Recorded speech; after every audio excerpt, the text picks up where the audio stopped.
Now see, good morning students. Today we are going to learn the new point, which is the relation between surface tension and surface energy. These both the points individually we have seen. Surface tension is nothing but the surface tension exists on the free surfaces of liquid only, and this is happens because of the intermolecular theory that we have completely learned how this surfaces of the liquid behaves as if they are a stretched elastic membrane, and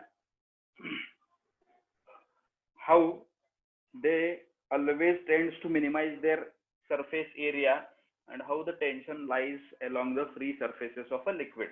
That surface tension is basically it is the amount of force per unit length acting at a right angles to the imaginary line which is drawn on the free surface of liquid. This is the way with which we find this surface tension.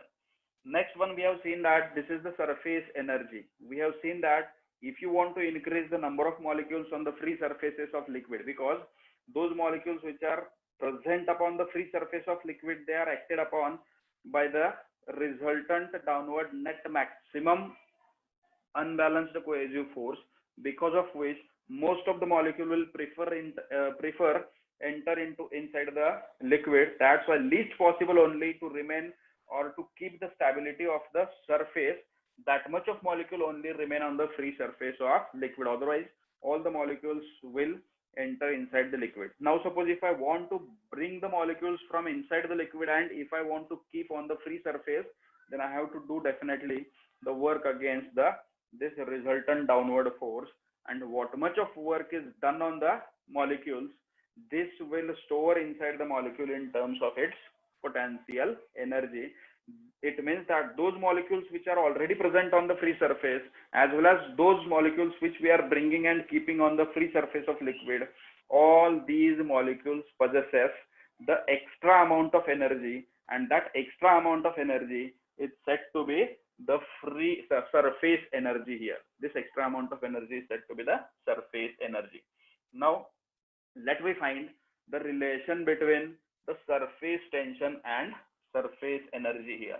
Now to determine this relation or to learn this relation, let me first consider the rectangular frame of metal wire. This rectangular frame is here, which is P dash P S S dash, which is drawn on the board. This is the rectangular incomplete frame of metal wire, and whose one of the arm QR, one of the side of this rectangular frame P dash P S S dash, which is simply kept on the this frame, and now this QR is free to slide without any friction over this frame P dash P S S dash. Okay, now why it is done this one, it will be helpful to how the forces of surface tension acting on the side here.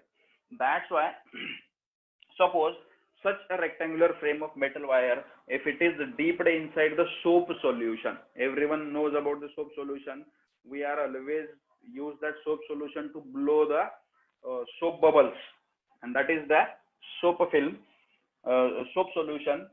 When this frame is dipped inside the soap solution, when it is taken outside and held horizontal, when it is taken outside and held horizontal, as in case of the soap bubbles, there is the film which is creating on the metal wire you are using to blow that soap bubbles. Similarly here, this one is the metal frame.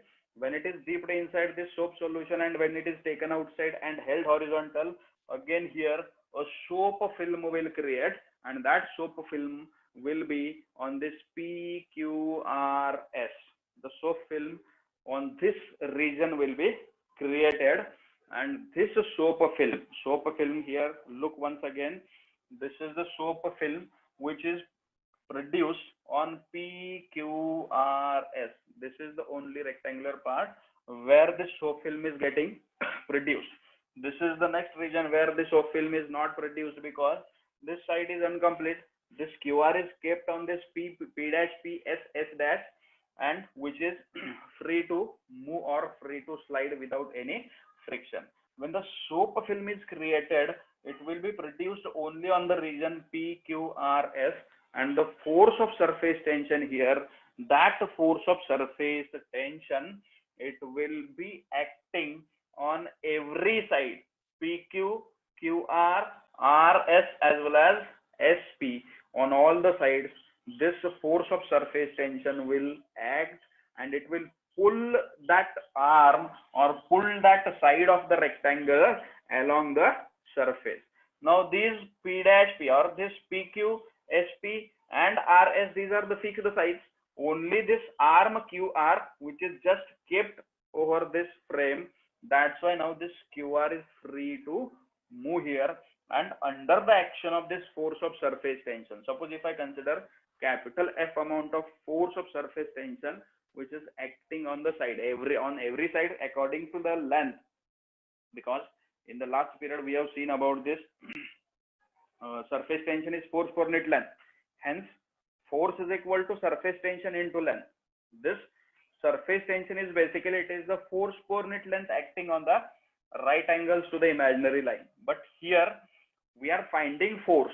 When we are finding force, the force can be always identified or calculated by using the multiplication of surface tension into length of the wire. According to the length of QR and what much is the surface tension of the soap film which is produced on this PQRS, accordingly this force will exert. And this force here, if I consider this is the force which is acting on the side QR, and it will pull this side QR towards PS, and that force how we can find here, this is the force, you can simply find it as surface tension into length. Suppose capital T, if I consider it is the surface tension of the soap film, and capital L is considered as the length of the side QR, as the length of the side QR.